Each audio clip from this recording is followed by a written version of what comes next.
Okay, so it's 6:11 on the 25th, Wednesday. Trash day, thank God, because my trash can's full. My trash can's never full, but it is so full. So, anyways, I was getting stuff and I had big boxes and then, anyways, it's full. And, so I'll be glad because I got more trash that I need to go put in it, but it's full. So, anyways, where do I begin? So, it was with the dogs. Let's just start there. So Max is still here. There's still not been any cancellations, which I'm beginning to feel like it's like they're like, who is this? No, we don't have any.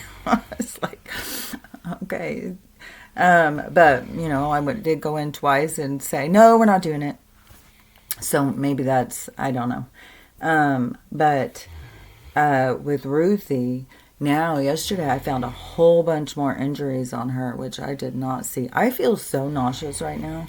I've been feeling like it started yesterday where I started feeling like really dizzy. Like, things feel so weird to me. It feels really weird. The temperature feels weird. The sounds are weird. And I've been saying this for so long, but it's building. It's not getting, it just keeps going and going and getting weirder and weirder. And, anyways, yesterday I got some outdoor furniture and I was putting it together out there. And I felt like that they were microwaving us. It was so weird. I was like, oh my God, it feels like we're being microwaved. And it just did not feel natural at all. And then I have some more furniture come. I'm getting my little backyard area all fixed up. But one thing too, I was telling my sister-in-law was I was gonna fix that so I have a place to sit with people, because she was like over here and it's like, well, I don't know where we can sit, because not everybody wants to just sit in one of my chairs in the garage. So anyways, and I only have this one chair here, or you can come sit on my bed. Anyways, but I'm getting my yard all fixed up, so during the spring and summer then there's a whole area out there to sit and visit. Yeah, I think I might get one of those little fire pits. I'm just getting it all fixed up. So, anyways, back to Ruthie.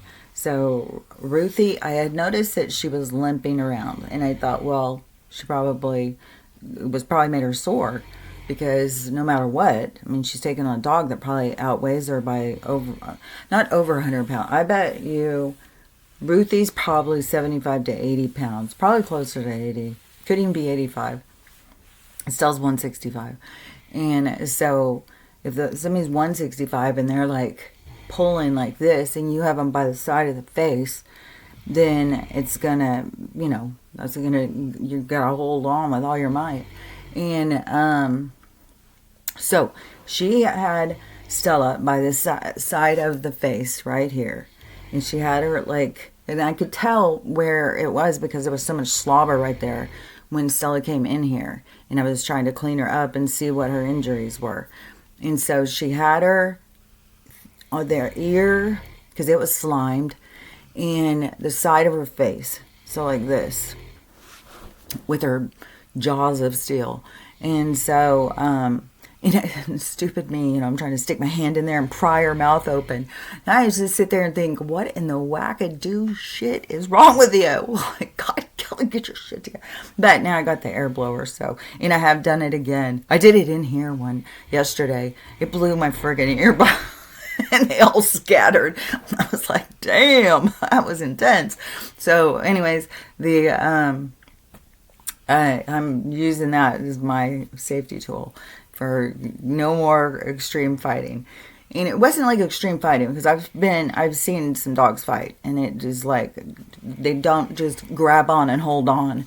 It's like they go into a battle. But she had Stella where there was nothing Stella could do, and Stella is not a fighter anyways. Stella is always going to walk away. And I've seen her. And I've seen her be attacked so many times, and she always walks away. Normally what she'll do too is try and get between me and the dog. And I bet you that was really stressing Stella out. It's like her 100% whole thing is to try and protect me. But she was crying, and I know she was hurt. But I think because she was trying to pull, it pulled her jaw out of I guess their jaws are a lot easier to pull out of joint than ours. I don't know. Ours pop out and stuff too. But anyways, it was pulled out. And so I think the way that she was trying to pull, and Ruthie I think her chest was right up by her teeth. So every time that Stella was trying to do this, it was hitting into Ruthie's chest. And I couldn't see exactly because I was out here trying to get Ruthie off of her. And Stella was crying, and Archie's always there, freaking mediating. He's got to be in the middle of everything. And Max, he just goes to hide. But anyways, it was dramatic. And my adrenaline was pumping. I was like, and anytime anything happens to Stella, I go into panic because it's like my baby. I mean, I've had her since she was 8 weeks old. And so, and then plus, you know, she's getting into her age where, you know, she's going to leave me. And unless these med beds give me a few more years, but I'm still waiting on that. Oh, because I have a few videos I want to show today. 2 of them are confirmation, even though I only need the confirmation for myself, but I'm going to share it with you guys because it's stuff that I have said so many times. And another one's talking about what's about to go down with the money thing. You know, I've seen this guy for years, so, but I don't know. I mean, we hear this stuff and then the dates go by, so, you know, we just gotta, it's coming, I just don't know when. So I'm just hoping that this date is the right date, but I've had these hopes so many times. It's like every time they come, it's like, ooh, God, I hope. Then they just skip on by, and it's like, God damn it. So, anyways, so I didn't know I mean, she had blood, and so I cleaned it up, and I saw, like, it's not like punctures, but you could definitely see where teeth had hit and scraped. So she had some scrapes like this, and then a couple of like places like that. But Stella has hit me with those fang teeth, whatever they're called, like just playing them around, not purposefully, and it has made a hole like that. I've gotten a couple of holes from her. Even I've got this thing on my face, and so they take forever to go away too.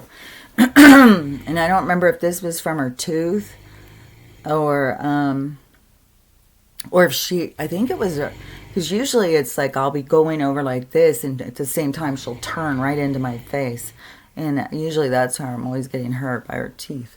But anyway, so she had all of these scrapes, so I was cleaning them up and everything and looking at them, and I was like, okay, it just looks like a bunch of marks, but there's definitely a couple of holes, but they're not deep punctures. So, and I'm thinking, well, when she bit Archie, he bit into Archie's neck, and there was some holes from that, and so I cleaned them up and I always use the aloe vera and the oregano black seed oil pills, and so and it worked. Archie healed up real quick, so I kept thinking, okay, well, she'll heal up real quick too. So, and you know, she's kind of limping around, but she's so scared. I mean, she's so scared, and she is so intimidated. And I was like, man, it was really getting me to feel like so much compassion for her. Like, poor thing, she's scared shitless, man. And she probably, in her, you know, ignorance, she probably thinks that Stella was hurting her on purpose. She doesn't put it together like Stella was trying to get away and she was getting hurt because she was holding on to Stella. I think she thought that Stella was hurting her. And so this front leg now I've seen, it's got some swelling and it's got a couple of marks in it. And then she's got some more on her chest. So I found more and this swelling. And so I was pushing yesterday. It doesn't seem like there's any pus or anything. And I'm going to do again with a hot compress. But I was like trying to put a hot compress and stuff. And so she's burying her face in her bed, probably think because the lights and stuff. She's very cute. She's very cute when she's not being naughty. And that was her. Poor Max. You just look at poor Max. I mean, his whole thing is just trying to get water, and I'm always having to stop him. I put down a new water so they can get a drink, and he zips over there as fast as he can. And I'm always like, no, you have to let them get a drink. He slimes all the water. I even have this giant bucket, which they've been drinking the well water because I have this giant bucket out here. He slimes it. It's like, man, he has got so much slime. So anyways, I'm working on trying to really watch her wounds and make sure that there's not an infection, and I may have to take her into the vet or something if they start looking infected, because the oregano oil and black seed oil is supposed to fix that. But if they start looking infected, I'll probably call and see if I can get some antibiotic or something. What is that? Let's see what Siri says. Hey Siri, what is dicyclomine? Cyclomine, also known as dicyclomine, is sold under the brand name. Is used to treat spasms. Oh, that was for Max's. So I was like, oh, is that an antibiotic? No. Thank you. So, anyways, because I was like, oh, if I have some, I'll just give it to her. But I don't have any. But anyways, so I'm just going to watch her stuff. But I think that's why was super scared. She would not walk past Stella. In the middle of the night, she had to go out and go potty, and Stella was laying in her bed, and Stella just jumped up and lunged at her. Like, Stella is being pissed off. And I don't know if she's pissed off because of her disrespect and that she needs to she's trying to get a handle on her, or if I don't know the nuances of the dog language and anger, but I get the overall. So, anyways, though, this morning now, they seem to be being around each other and wagging their tail, and she seems to be back to kind of following her. And but Stella was the one who gave the olive leaf, because Stella was the one going up to her and sniffing her and licking her. And so then Ruthie's like, oh, thank God. And so then she starts, they start sniffing each other and licking each other and waving their tails and stuff. So hopefully we've, crossed over back into friendship again and not this intensity. But where I kept being worried that Ruthie was going to react and jump on her again. Ruthie seems very intimidated, very scared. But I'm still keeping this collar on just as a safety measure, just to really try and get her trained into, I don't know, submission, into not being so impulsive and kooky. So anyways, we'll see how this day goes. But hopefully they're going to be back to being friends. And I don't know what the weather. Yesterday, it was sunny and cloudy. It was like, I'm telling you, it felt like we were being microwaved. And today, tomorrow's supposed to be sunny, but today's going to be 72. This makes no sense. So today, it's going to be 72, but cloudy. And tomorrow is going to be sunny, but 54. What in the world? And right now, it's 50. That is absurd. I swear to God. Because when you go out in the sun, it feels like it's 100. So when it's sunny, I swear to God. Then after it's sunny and it's 54, then it's going to go to 65, cloudy, but it's going to be in the 70s. Then finally, next Wednesday, it's supposed to rain. Next Wednesday and Thursday. Which that'll be good. It's weird because it doesn't rain much here. It doesn't get very much wetness. So it's weird, but there's a lot of moisture in the air. A lot of moisture in the atmosphere. But yeah, it's weird, especially coming from the west coast of Washington. It was rained and rained and rained and rained and rained and rained and rained. But even Spokane, it rains and snows a lot more than here. So anyways, maybe next week it'll. But our weather thing changes all the time.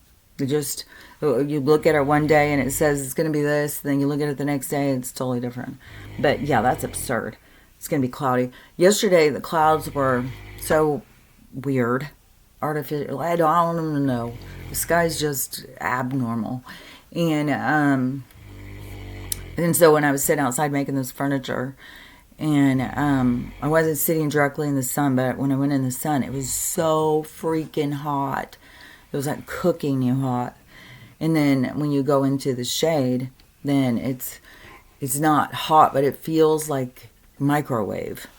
I don't know. So nothing seems right, feels right, sounds right. Nothing. The animals were all being crazy. Yesterday I was so disappointed too. I was standing outside in the morning because I got to keep watching them because it's like, ooh, man, this is intense. So they were all going out to go potty, and I was standing out there, and the fox he just came trotting along, just going across the driveway. Like, no big deal. I'm just going out here, just going across the driveway. And so I had him in my sights for a long ways. He was just so cute, just trotting along. And I think I'm taping him. I'm like watching. It's like, and then those stupid fucking, it's slowing down now on the TikTok thing. It's almost 400,000 views, but it's slowing down now on the comments and stuff.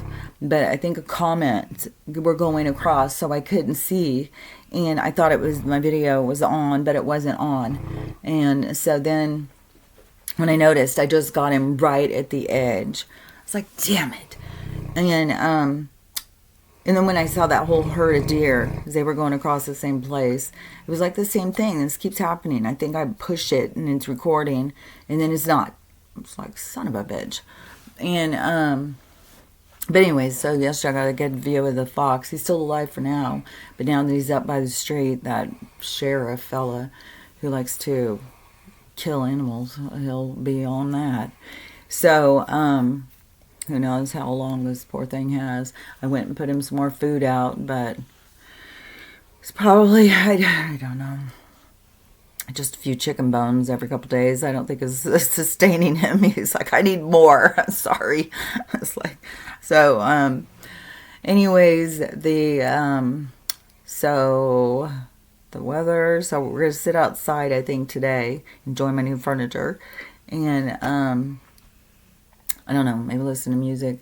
But I'm also tired because I kind of want to take a nap.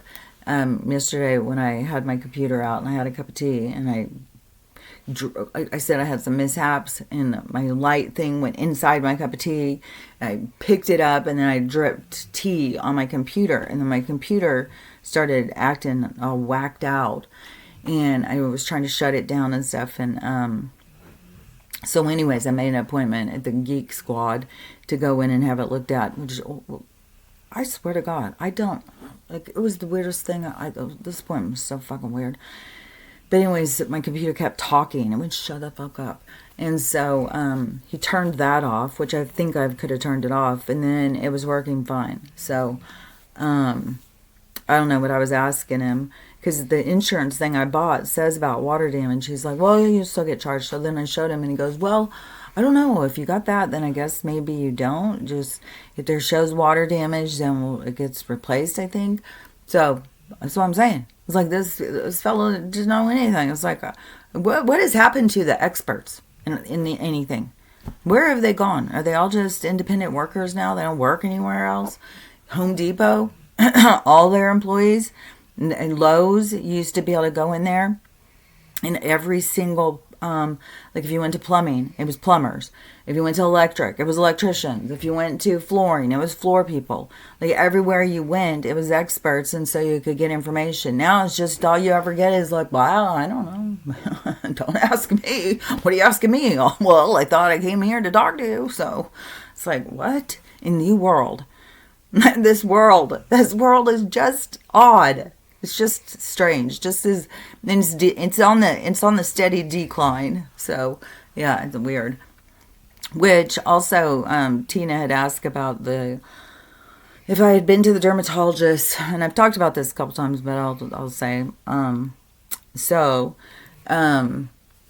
years ago, when I went, I used to go and get these little pre-cancers and stuff iced, because it was frozen, so they would freeze them on your face. So I used to go get that stuff checked and have it, frozen off my face. And then, so when this first started happening and it kept coming back, then I went to the doctor and I said, what is this thing next to my eye? And she's like, man, I've never seen anything like that, so I don't know. And so I think she was too scared to freeze it. I don't remember if she did or not. But she said she sent me to the dermatologist. I went to the dermatologist and talked to her. And she said the same thing. Well, I've never seen anything like that. I don't know what that is. And so I think she froze it, though. And then she's like, well, if it comes back, come in, because then that's when they have to do the biopsy. And even this morning I asked Sari, what's the difference in malignant and benign? And malignant is when it keeps growing back. And so that's when it's called, the big C. So this thing keeps growing back and growing back. And what I have put together, my own self, is because back when I was in marriage number 2, I was extremely miserable. I was extremely miserable in all of them, just so you know.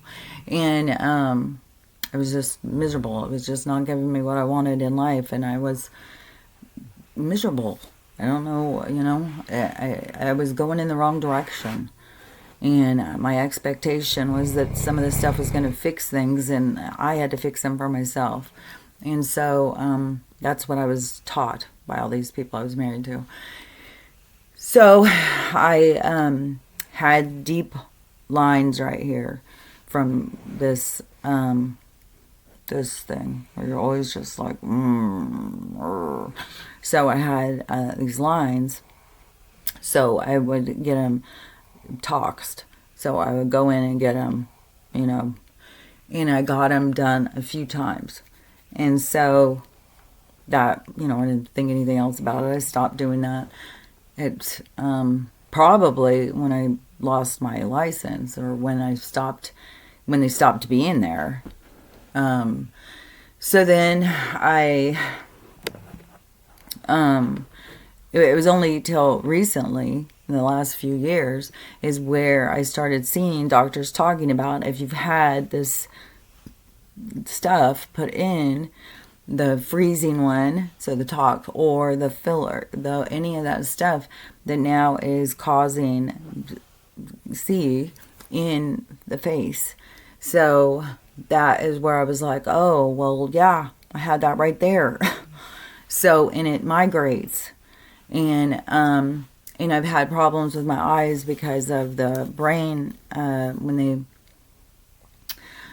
my brain was being sucked out of the back of my skull, it was pulling my eyeballs out with it. And so my optic nerves got damaged. So I had damage done to my eyes. And so it makes sense that this would migrate into a more damaged area. And so I have issues. And what I noticed the biggest difference is the black seed oil. And so with this thing, because I'm not going to go in and have them cut this, just think about, what are they going to cut out? So I have been just going at it myself with, like I've put horse face. I put the DSMO, whatever it is, aloe vera, castor oil. I just keep putting stuff on it. And then sometimes it goes kind of dormant and goes kind of as calm, but then other times it goes insane. And right lately it's been going insane. And it keeps scabbing up and scabbing up. And I knocked that scab the other day and it started bleeding. So that's what I was saying. It's just been really horrible lately. But yeah, once, because I know I worked as a nurse. I know what they do and what they're going to cut out of my freaking face. They're going to cut part. They don't have any problem with deforming you. And then learning more about the big C. And knowing, all these other doctors are saying it's really the big P. and knowing what is in the tox is the botulism. So that is a very significant bug, and knowing what I'm dealing with, because that bug, if you get it inside of you, like, you usually don't make it. Usually you don't live if you get that, if you get botulism. And you got to be careful at this point in time, because a lot of people are jarring, and that is where it's common to get it. And green beans is a significant one. So if somebody gives you a jar that they jarred, it's like, you gotta, I don't, it's up to you. You gotta, it's not that hard. And we have so many, like, I mean, we probably have some experts out there, but we have a lot of novices. We have a lot of people who are just trying to start and trying to do it and stuff, and really, it's a more serious situation than what people realize. But yeah, I've had patients before with it, and and it's very severe. And if you even get out of the hospital, you're going to be in it for months, and you have to go to rehab, and so it's really bad.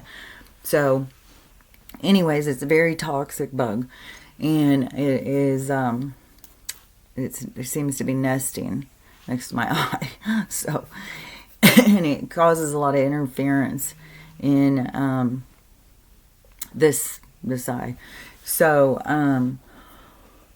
anyways, but I'm just trying to go at it natural, and because I don't want to go in and have more things cut off of me, especially when we start cutting off of your face and stuff. And so anyways, but I know there's still people that trust that whole process. I just don't. Like, the things that have happened to me in going towards the Western medicine is all backfired. And so I haven't had a good outcome with them, where it's like, oh yeah, they're great, I trust them with my life. No, I don't. And so then, that being said, what was the other thing? Oh yeah, because Crystal had said about Ruthie, so I wanted to talk about that. I did. Like, she's being very docile right now, very sweet.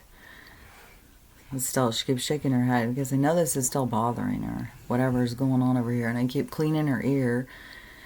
And I put the stuff that the vet had said to put in there. She hates it, though. And then she'll still keep shaking her head and shaking her head. So she has huge floppy ears, and they just are prone to ear infections, even though she doesn't have a ton of hair. Winston, he had big floppy ears as a golden retriever, but because golden retrievers are really prone to ear infections, which he got ear infections all the time as well. But he, and I didn't know as much. Like, Winston taught me a lot. But he also had tons of hair in there. She doesn't have tons of hair in there. She's got short hair. But he had long hair, and it grew and grew and grew. So his ears would be really hairy and long and floppy. So anyways, her ears get stinky and yeasty all the time. And so I have to clean them all the time. But I still haven't found any big injury on her, no blood or anything. But I am definitely dealing with injuries with her. So, but something's still bothering her. I mean, she keeps shaking her head and shaking her head, which I think, because when that whole thing, when she came in here, and she had, it's like this weird thing, and she kept making this weird noise, and she kept doing this whole thing. Oh God, it was intense, man. But I'd seen her do it before when she knocked her jaw out. So I know that that's what must have happened to Stella. So anyways, that's that. And oh yeah, I wanted to talk about this weird ass dream I had last night. There was two that I can remember, just a couple of bits out of them. And one of them, like, I was back in like high school, I guess, only I was an adult. And there were all these other ones, but I was like, I wouldn't say like part of the cool kids, but it was part of the kids that were interested in being at school, in like programs or something. And it really hit me, where I was like, oh, that's what needs to be Kids need to have something that they're involved with. Even though I'm done with this government school bullshit. But I mean, still, if we're going to have education for our kids, we do need to have things where they are involved. Like there's some kind of thing they're involved with at school, some kind of draw, something that they're interested in, a club of some kind. I was like, oh, that is because we were at this. Well, it was like a reunion kind of thing. It was really weird because it was like an adult, but it was like still younger somehow. But so it wasn't like a 40-year reunion or something, which I think now, I think I would be my 40-year reunion in 29, because I graduated in 79. So would that be 40 or would that be 50? 79, 89, 99, 209, 219, 229 would be my 50th year anniversary from graduation. That is wild. I wonder how many people would still be alive. I wonder what everybody would look like. So, anyways, it's always curious. Yeah, I'm kind of curious to go back. But, anyways, at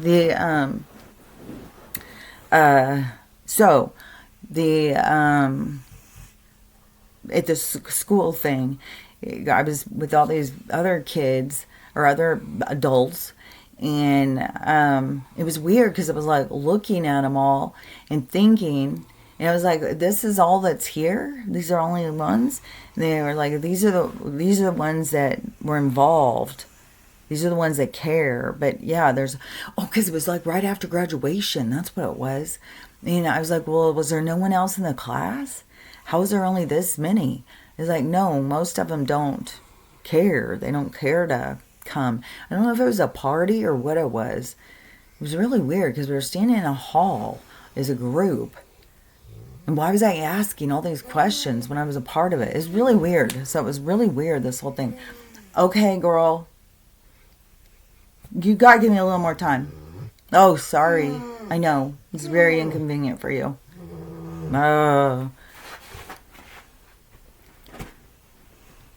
Everything's an inconvenience for her.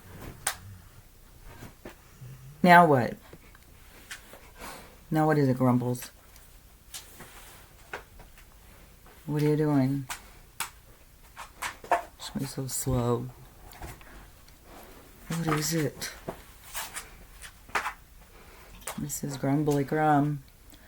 So, anyways, then the other dream. This was weird. I don't even understand it at all. And I don't even know if it was a part of the other one. But so, I only remember this part where there was something about an airplane. And I don't know if I was on the airplane or what the deal was. I guess I was on the airplane. Or was I down somewhere? I don't even know. This is so weird. So there was something about that the plane had lost power or something.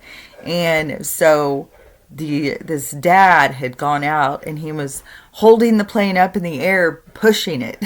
So he was pushing the plane so it could go to it where it was destination and so it could land. And so I decided I was also going to go and help push this plane. And so that's where I'm like, I don't know. Did I come out of the plane to do this? And why was I attached to this plane? Because was I in it? Was I waiting for it? So, or was I at the airport? So I zoomed up to help with this plane. And so I go up and then one guy is holding onto the back of the plane, pushing. What's pushing him? Is he kicking his legs? It's like, how are you pushing? And so he's pushing, which by the way, he looks exactly like Jeffrey. It's like, oh my God, what in the world? But it's someone's dad from in the plane. He doesn't want her to get killed. So he's pushing the plane. So I join in to push the plane, and then there's 3 other dads or something. They're all pushing the plane, so we're all pushing this plane. And I'm sitting here thinking, how are we holding on to this? Why aren't we just being pulled by the air? How are we keeping this plane up? So it was weird because in all these weird dreams, I keep on questioning things and asking things. And so I don't even know. That one was just too weird. And it was really making me, like, as soon as I woke up, I was just like, what in the world? How would I have not just been sucked out by the wind? How did I think I could just hold on to this plane? It was so absurd. So, anyways, that's how weird my dreams have been. And so, anyways, let's get down to business now. I'm just chatting up. So, these are confirmation. These are things that I've talked about. So, and before I said like the chat GPT was giving confirmation of the things I said. Well, now it's cats. So cats from Animal Communicator is now 2 different cats are giving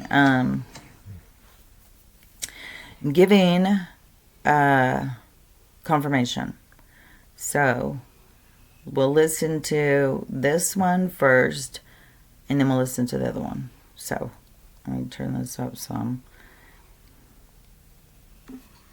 I didn't make a video at the time I did this session because I thought it was too controversial, but considering how these sessions have been going, I figured like, okay, I could post this now. So I did this session December 13th, and it was for a cat named Baxter, and he was in spirit. So he said, his mom wanted me to ask, did you meet your mom by chance, or were you sent to her on purpose? He said, there is no thing as by chance. We always come for a reason, always. We are always sent or choose to come for a reason. I am a traveler with her, so I am with her in many lives. I just happen to be a cat in this one. My mom and I chose each other a long time ago, and we cycle in and out of each other's lives. So my spirit, the spirit of my true self, will be with her always. It's quite confusing. She knows me in this life as Baxter the cat, but she also knows me, her spirit knows me as many other things as well. So when she dies, she will see Baxter the cat, but she will also be aware of every other life we have been in. So once she sees me and becomes acclimated, I will then be my true self, which is everything I have ever been to her. You don't stay only the thing you were in your previous life when you are in spirit. You are all the things you've ever been. And I said, I kind of don't like that. And he said, what don't you like about it? And I said, well, I would like to think that when I'm in spirit, I'll be with my dogs again, and I'll see them as my dogs, and they'll be there as my dogs in spirit. He said they will be, but they'll also be everything you've ever known them as. You will see them as all things, not just one thing. I know this is confusing to you. I know this may not be what you pictured. I can only tell you that it will make sense. You are under limitations now with your understanding. My words just sound confusing, unsettling, and uncertain to you. Only with the rebirth of the spirit will you understand what I truly mean, but I don't want to leave you feeling upset or worried. When you pass, you will see all your past loved ones, human and animal, in the form you knew them as. It is a transition, an acclimation. They will be there as you knew them. Once you've adjusted to being in spirit again, you will see them as all the things they've ever been, and it will all make sense. It won't make sense now. It can't. Not to you, not now, not while you are in form, but in spirit, all is understood. There are no unanswered questions. Another question his mom wanted me to ask him was, your mom wants to know if she did the right thing for you when you were sick. So we're about to go down the rabbit hole. He said, it is so hard, so challenging for you when we become ill. It is gut-wrenching, fear and pain and sadness all knotted together. Does she think she did the right thing? That is what is important. I was always meant to become ill. It was no surprise to me when it happened. I wasn't surprised and I wasn't scared either. It is just something that was happening and did happen. There really was no making the wrong decision because everything is premeditated beforehand. And I said, what does that mean? Again, people are always like, she's so dumb. I get it, but I'm asking more questions. I'm asking questions as a regular person who would want to know, more about what he means. So I said, but what does that mean? And he said the decisions she made were the decisions she was supposed to make. It had already been planned out prior. And I said, prior to what? He said, entering the body, free will is an illusion. And I said, that doesn't make sense. We have free will. We have the free will to make whatever decisions we want to make. He said, you have the illusion of free will. Do you not remember none of this is real? It's all a game? Well, a playground, because that had been referenced, that this life here is a playground.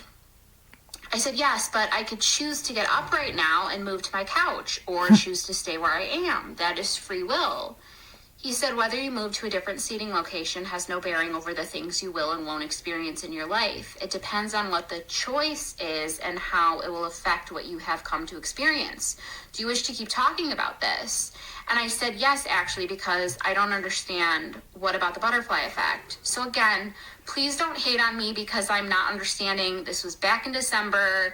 Like, I'm asking questions. So he said, the butterfly effect is just a means to explain how things could have been different when in fact they couldn't be. Now here's like the controversial part that I didn't want to share about this. He said, I'm going to use 9/11 as an example because you keep thinking about it. Because in my head during this conversation, I kept thinking about 9/11. Like, I kept just thinking about that in regards to what he was saying. He said, the people who chose to go in late, call in sick, make a stop along the way, those were premeditated choices, decisions that were already made and supposed to happen. The people were never supposed to die that day and thus made decisions which ultimately prevented it from happening, but they were supposed to make those decisions and there wasn't an alternative. Of course, one could say, if I hadn't stopped at the pharmacy, I wouldn't have been late, and because I was late, I survived. But in truth, a stop at the pharmacy was already planned. It wasn't a choice. It was a plan that was following through. I said, so you're saying free will is an illusion? And he said, yes. And I said, I'm really struggling with this one. And your mom, I mean, who even knows what she'll be thinking at this point in the conversation? And I heard from his mom. She was like, all positive stuff, happy for me to share. He said, I'm trying to explain something to you and ultimately her as well because she is worried she didn't make the right decision, and I'm trying to explain that it was the only decision to be made. Humans think if only a lot when it comes to the consequences of circumstances. There is no if only, there's only what is and what was meant to be. I said, are you saying our whole lives are planned and we have no control over anything? He said, what you see as control is in fact an illusion. This whole thing is an illusion. It's not real. Remember the Matrix. That is what is real, not this. It feels real because it is supposed to be. You are supposed to feel like you are in control and that this is real. Life here, it was designed to feel this way. I said, so life, are you saying Earth was a design for everyone and everything that lives on it? Now, I've covered this in other videos later. I'm just like backtracking about sharing this video. He said, that's exactly what I'm saying. It is a fictional place. It's not real. And I said, well, it feels pretty fucking real, Baxter. Again, this was like months ago. He said, that is because it is supposed to. You have a choice whether you get up and move to another seating location in your home, but that choice will not affect whether or not you die from cancer or get hit by a bus. Those choices, those events are pre-planned before you arrive. I said, but why would anyone choose to come into life knowing that they will get hit by a bus? He said, because it doesn't matter. It's not real. It's like a video game you're living in, like virtual reality. Death is not traumatic. It is not an end. It feels real. It feels very real because you have emotions and they guide you. But from my standpoint, in spirit, death and how you die is no big deal at all. That is why animals do not care if they die in tragic ways. It doesn't mean anything. It just is. I said, I still don't understand why someone would choose to come into a life where they experience nothing but pain and hardship and suffering. Now, this was covered in a recent video I posted. Again, this session was done a while ago. He said there is not a soul in existence who has not experienced those things in a life many times, and much worse than what it is now. There's always a reason. There's always a reason, and I just cannot explain to you what that reason is. You just know once your life is complete, there is a reason for the experience of tragedies and pain and hardships. I said, I talked to a cat, though, that said the world is the way it is because of the choices we've made, but you are saying we don't have free will, so I don't understand. He said, here's where it gets more complicated. The world is in the shape it is in because of the choices you have made, but choices are an illusion. It's not real, but it is meant to feel like it is. Everyone is making the choices they were just destined to make, what they are supposed to make, and thus, here's the outcome, the result of those choices. Buddy's drinking. He said, do you understand? Because this is very deep, heavy channel we're opening, and humans, they're not capable of truly receiving this information and comprehending it. I am only telling you because you have opened yourself to be a channel between the living and spirit world. Not everyone, actually very few people, will be able to understand, comprehend, or accept what I'm telling you, especially as it is coming from a cat. My mom made the right decision, and that was the only decision that was meant to be made. That is the answer to that question, and honestly, all I feel that needs to be said at this time. So again, this was back in December that I did this session, so I understood less at this time. Obviously, other videos that I posted that I've done more recently, it's sort of been explained more, and there's been more topic about it. This was just a previous one that I didn't want to post about, and I didn't want to post about it because of the 9/11 stuff. I thought that was really controversial. But I felt like, okay, I can probably share it now because I've gone deep with you guys with what the animals have told me. So I wanted to share that. And also, So, this is all stuff I've been saying. So, to me, it was just confirmation.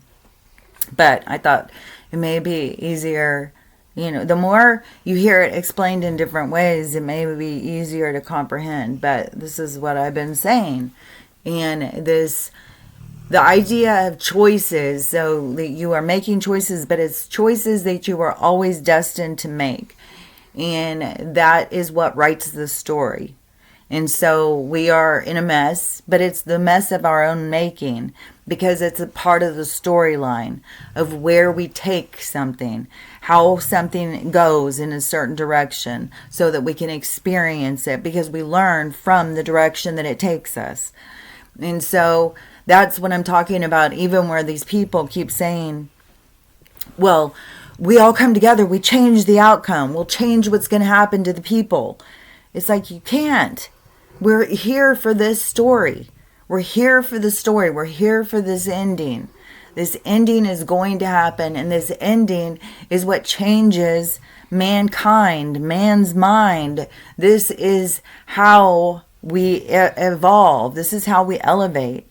So it's not something we need to fear. And so all these things that this cat has said, I've said it over these years. I've been saying it and saying it and saying it. So here's another one too. Let me find it. I remember I had a girl.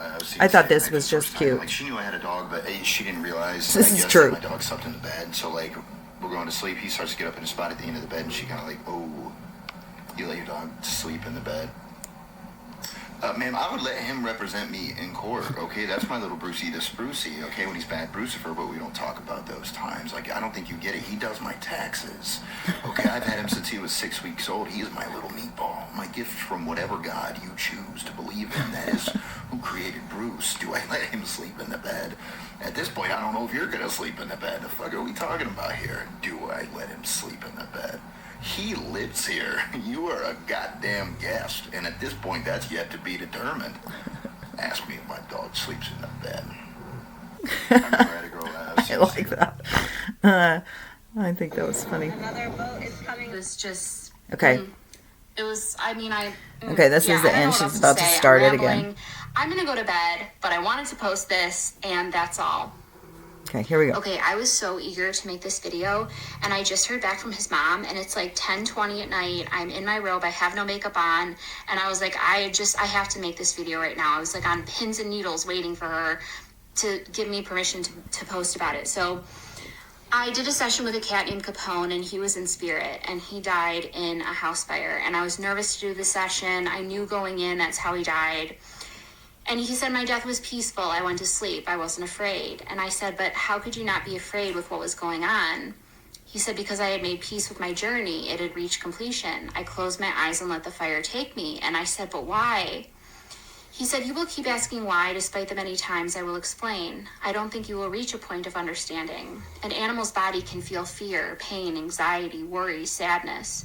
A body can react to those things and feel them. A spirit can't. A spirit cannot attach to the negative, only a body can. A spirit is in a state of constant peace despite what the body is experiencing. So when you are afraid, when you experience pain, trauma, those sorts of things, your body feels them, your spirit remains at peace. You, the majority of you, cannot connect cannot connect with your spirit, especially and most importantly in times of great upset. You are body heavy. You feel. You have your senses. You taste, you see, you feel. You have a myriad of emotions. You feel both mentally and physically. Your spirit is like the race car driver, using a remote control to drive a car. If the toy car crashes into the wall, it doesn't matter. It is the toy the child was playing with, not the child itself. You do not realize and cannot connect to the fact that you are the remote control driver and not the toy car itself. If you were able to realize and understand that you are not the car, then you know what happens to the car doesn't matter. If it crashes into the wall, it just means the game is over. You just get a new car and play again. I was not the cat that died in the fire. I was and am the spirit, the soul, who was controlling the car. In that sense, it doesn't matter what happened to me. I am not the car. Does that make sense? And I said, it does. And I do understand. I was like, people think I don't, but I do. I said, it just doesn't make it any easier. He said, no, it doesn't, because an animal's body still feels things, and you see that. You can't fathom that this is a game, a playground, not real. None of this is real. It has been created to seem real, feel real in every sense, but it's not real.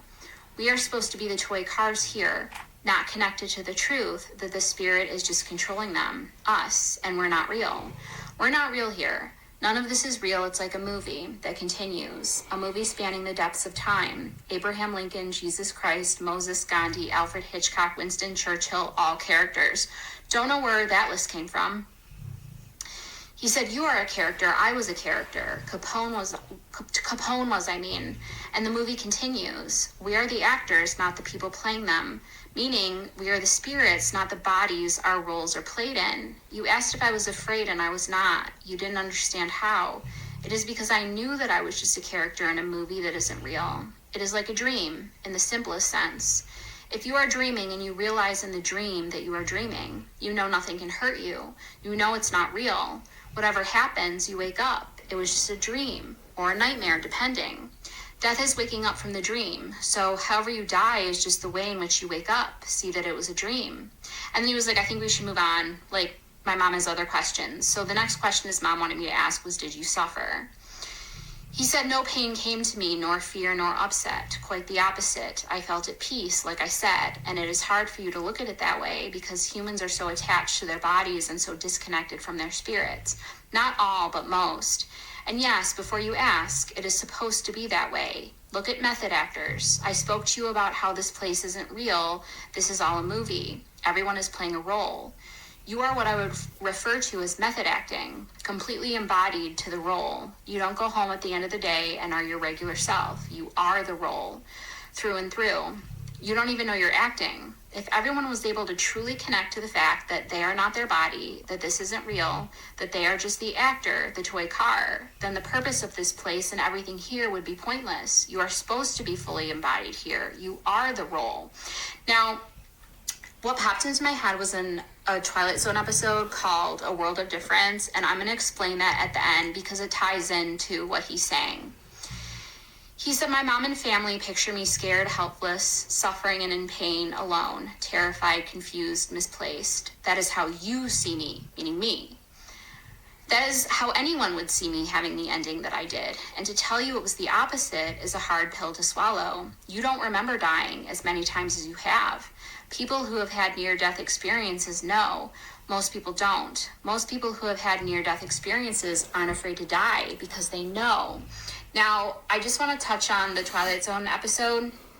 So the Twilight Zone episode is about this businessman named Arthur Curtis, and he goes to his office. He's planning a vacation with his wife. He talks to his secretary, and then he picks up his phone and it's not working, and he hears someone yell cut, and then he looks up, and his office is on a sound stage, and there's cameras pointed at him and movie crew, and he is told that that he is actually Gerald Reagan, and Arthur Curtis is just a character that he's playing in a movie, and he is this alcoholic, declining career, crazy ex-wife, and he's trying to find his house. He's like, I'm Arthur Curtis. Like, I have a wife, and he's trying to call his parents, and they don't know who he is. And it's just like this whole thing. And so his agent thinks he's having a nervous breakdown, and he shows him the script that says The Private World of Arthur Curtis.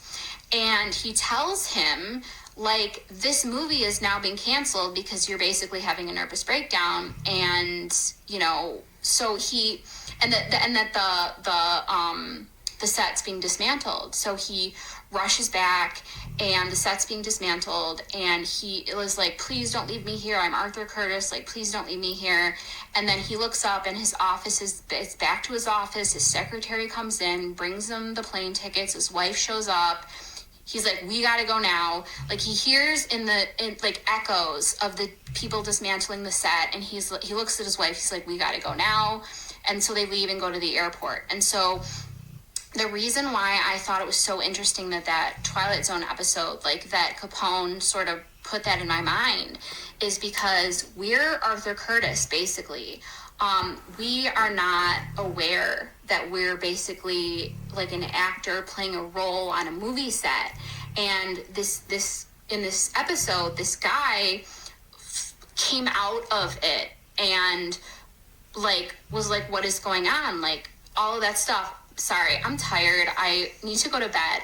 But oh my God, I thought that was so interesting. And the analogy about how, like, with the toy car and the child that's using the remote control to drive it. Like, I thought that was just a lot. I thought it was really cool. So I wanted to post about that just because, again, it was just... So that is, I even used, not the kid with the toy car, but I used the analogy of the remote control. And that I was talking about this years ago. I don't know how often I've talked about it more recently, but that you have to get into your mind, you're the one with the remote control because you're too caught up in being the character, the avatar. And so, but that is a part of where they disconnect. They've created a disconnect between I see it like somebody having the remote control in the line to the character, and that's where they interfere. So you get disconnected from who you are because you're the one who has the remote control. But also, you got to have it in your mind that you aren't in control. Like, like exactly what he was saying with about people think like, oh, I had a near miss. Oh, because I went to I stopped at the store. I didn't get her. Oh, because I went over there. You know, that's not, you're always going to go there. You're always going to be where you're supposed to be. You can't fool the universe. You can't trick them out of, your day that you're leaving. It's like, oh, well, I didn't go to work that day, so they didn't get me. That's not how it works. You didn't go to work that day because you weren't meant to go. And so it's where you're meant to be is where you're always going to be. What's meant to happen is always going to happen. And it's a scripted event. You are in this world to experience the character that you are playing. And the character you are playing is learning from the experience to a certain level. Like, everybody's learning at different levels. And so the more that you focus on the learning, the more you understand about your purpose and what this place is and what you're doing here, the more you get out of it. But it doesn't matter. You can go slow or you can go fast. It doesn't matter. The universe doesn't care. You're not on a timer. You are just an experiencer. But I know a lot of people, it's like, doesn't make any sense that you are here to experience if it's already written. Like, you're not making it happen. No, but you're experiencing what it is when it does happen.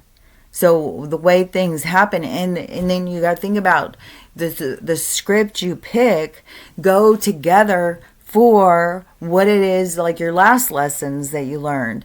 Then your new script is going to go and carry that further so that you can really learn and expand from what it is your experiences are. So it's not just all willy-nilly. It's very put together. And your so your life has meaning. It has as much meaning as you give it, kind of. So your experience, though, is what it's all about. It's what you learn from. And so it has a significance to you as a being. Because I think a lot of people, they don't get it. It's like, well, if I'm not just making choices right now, if I'm not doing this, if I'm not doing that, then what does it matter? It's like, yeah, but you choose this storyline because you're going to learn certain things that go with the lessons that you learned from the last one. And so it all goes together. It's not, and I think another thing too is, what were there was some other things too, what people can't wrap their head around, but the stuff that these cats were saying is true. This is stuff I've been saying and saying and saying. And so, I don't know, maybe I come from cat world, and the cats are lying to us all. But anyways, I believe that stuff is completely accurate. Stuff I've been talking about for a long time, for years. It seemed like that there was something else I was gonna. Remember when you were telling me about? Oh, this little kid that his dad is asking him, because the little kid told him that the earth changed, and he said it all of a sudden became light. And I was thinking, well, that the light would be coming in. So the planet, where if you were outside of the planet, you were looking at the planet, there would have been a darkness. And but all this light that's coming in, it's like the light is coming on. So the vibration, the vibrancy is changing, and so the planet is becoming lit up. And because of all of the different frequencies, it is like a hostility and a chaos as the lights come on. But that's the thing, is once the lights are on, the people who don't match the vibration, they would be too uncomfortable. That's why they will be leaving. It isn't a punishment. It is because they won't match the vibration. And so they'll go somewhere else to work on their vibration. And which it could just be the gray halls. I'm not just saying every single person that dies is going to go back into these hellacious lives and go back into experiencing through all of the pain of being alive in this space. But because some will go and learn when they're in the gray halls or the purgatory area or whatever, the in between, and they'll go and reevaluate and they'll learn and go.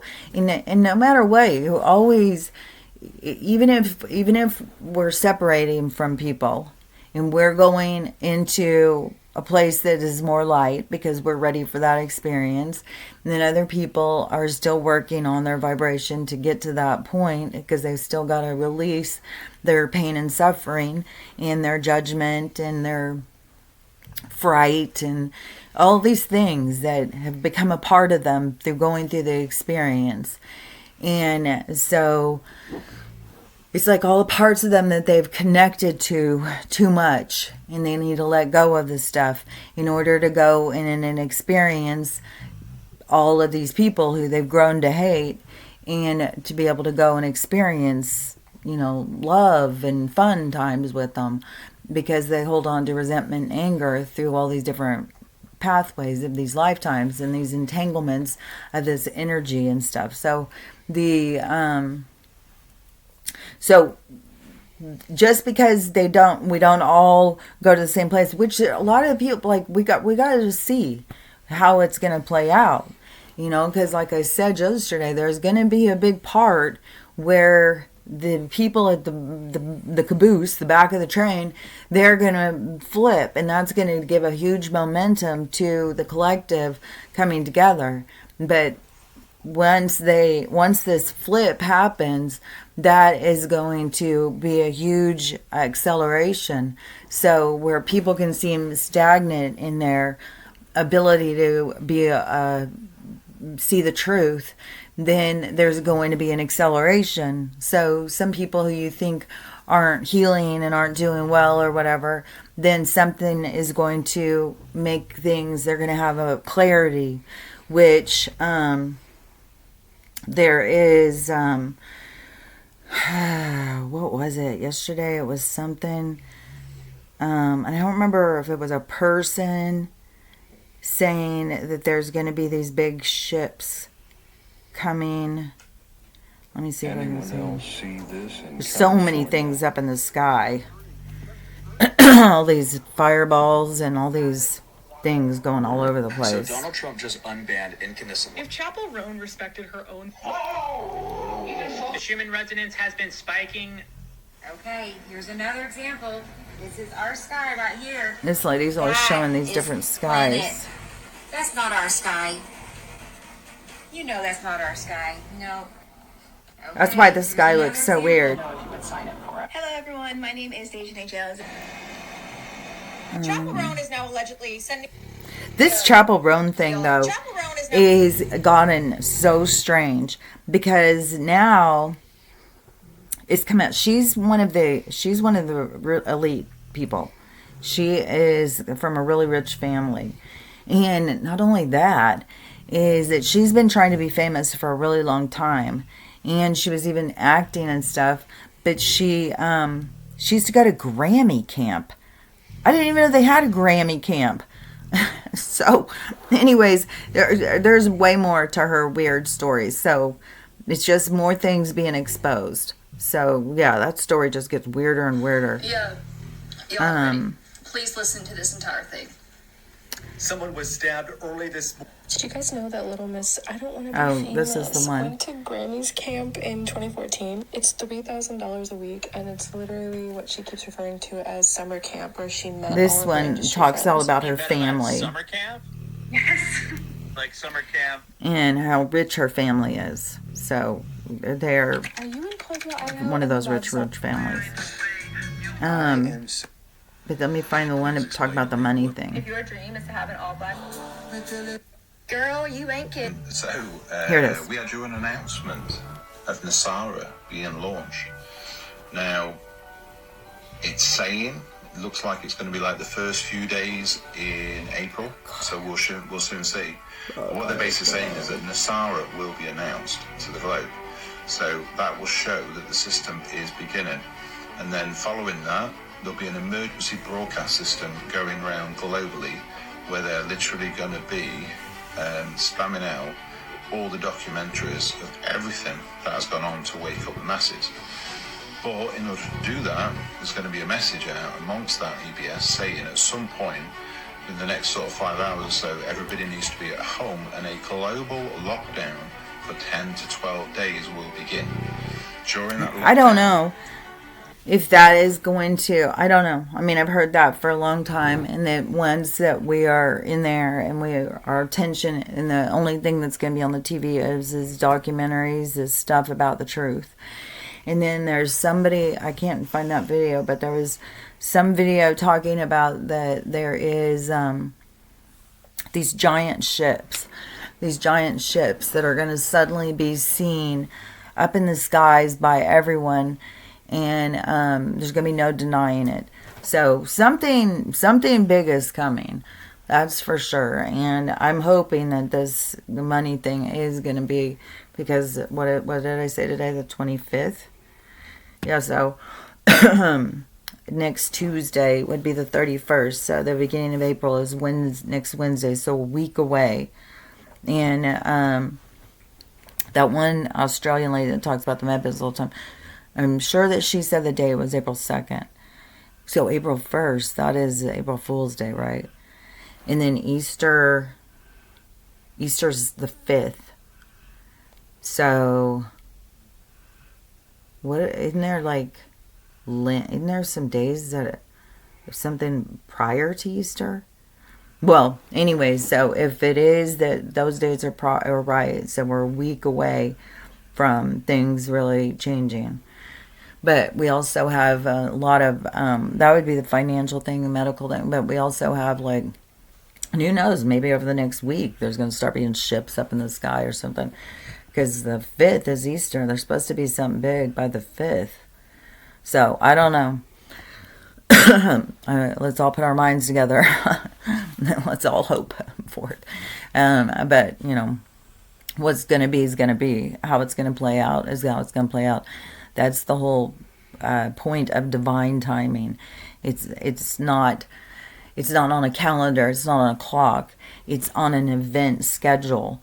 So it's how things play out. It's what has to happen for the next thing, the next thing, the next thing, the next thing. It's the dominoes, how the dominoes fall.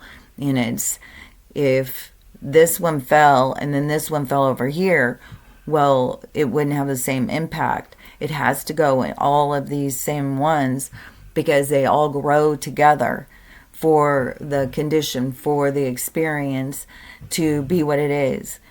And so that has, at this point in time, we're very, very much on divine timing.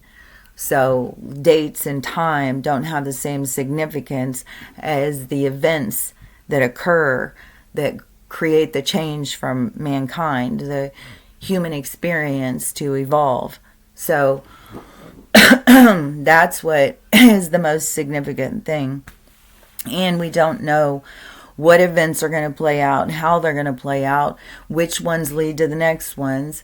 All I know is that these things play out, and what it happens is it creates change, and it creates unity, and it creates an evolution in man, but it also, it evolves this space and time, which is what, to me, takes down the firmament, takes down the ice wall, takes down all of the barriers that contain us. So, yeah, it's kind of like right now we're being let out of the pasture because there's less sheep herders. There's less controllers, because they use the parameters of control, like a sheep dog or a sheep herder dog kind of thing of a pasture. And so they use the guys on the horses so they use this, but there's less of that. And so it's kind of like imagine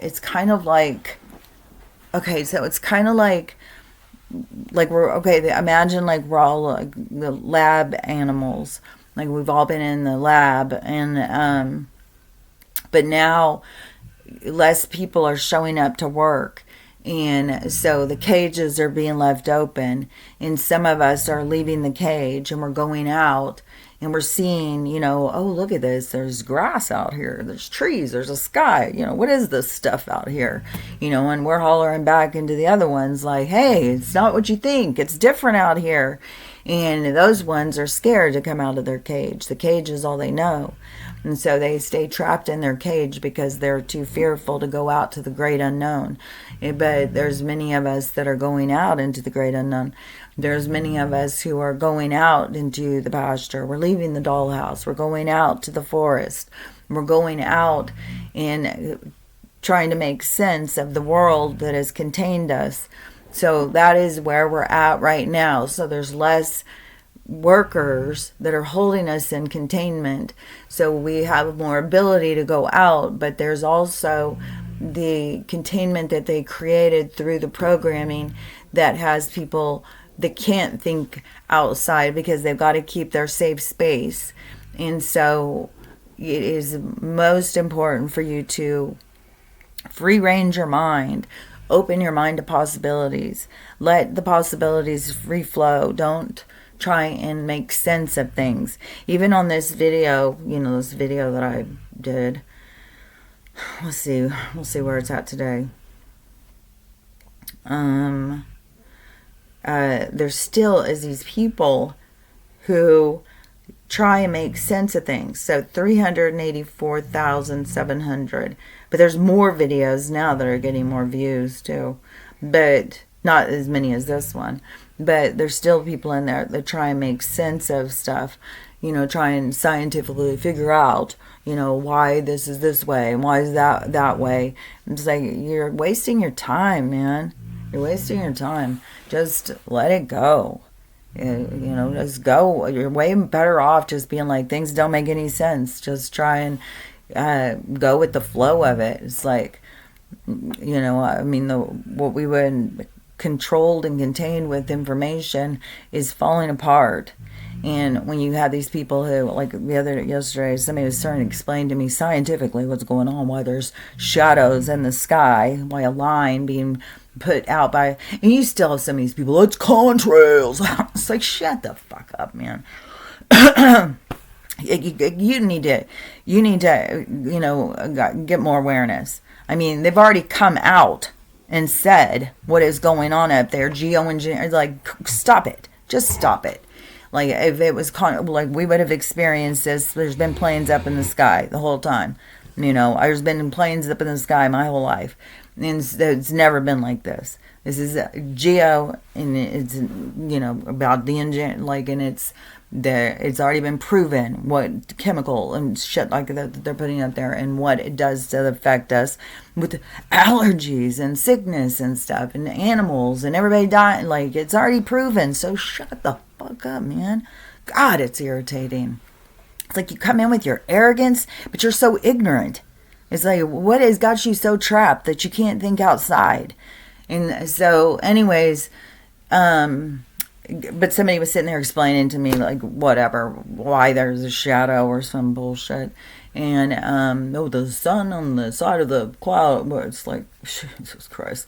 I've been around a long time, and I've been looking up at the sky a long time. There's not been shadows. You don't see the shadows of birds. You don't see the shadows of shit up in the sky. We're not watching planes in the shadows. It's like, we see a plane, we see a bird, we see a cloud. Like, the shadow thing is a new thing. And so, somebody I just said, so, sounds like you really believe in the science. It's like, just stop. The science will lied to you. They've tried to control and contain your mind. So set your mind free. Set yourself free.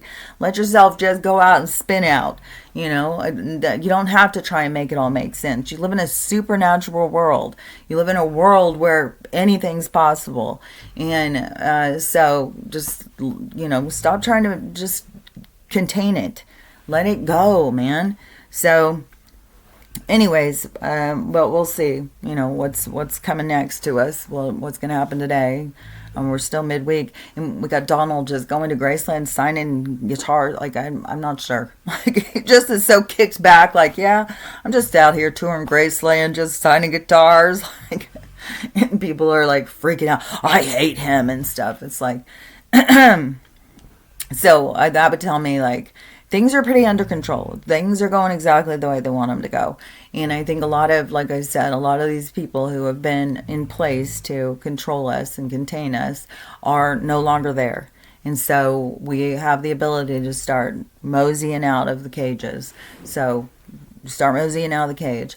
And all the things, you really got to start figuring out, like, what am I doing here? Why would I be here at this weird place? What is going on here? Because you came here to learn and to experience. And through the experience, you are here to learn. And what you're here to learn is how to love yourself. You got to learn how to love yourself. You've gone through a lot of past lives. You've gone through a lot of shit. You have a lot of bad feelings that you carry around inside of you. That is a burden. That is the heavy. It's the chain. It's what's holding you back.